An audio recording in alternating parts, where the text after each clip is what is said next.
teşekkür konuşmasını yapmak üzere Adıyaman Filistin Dayanışma Platformu Başkanı Abdülkadir Kürt ağabeyimizi buraya davet ediyoruz.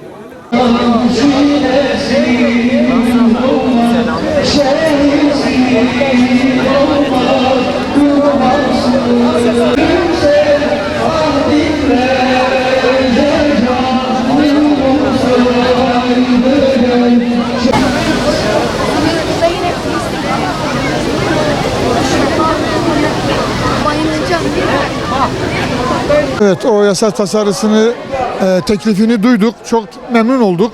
Çok desteklenmesi gerektiğine inanıyoruz.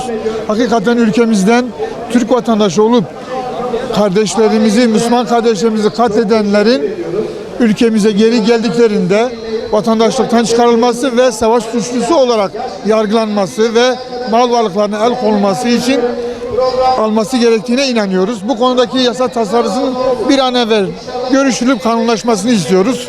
Destekliyoruz yani. Yasa tasarısını destekliyoruz.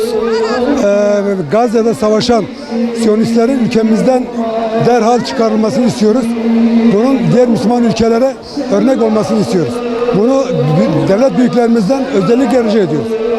Bu yasa için yani meclis, bu yasanın meclise geçmesini yasanın meclise geçmesini istiyoruz. Ülkemize de İsrail'in üslerini istemiyoruz.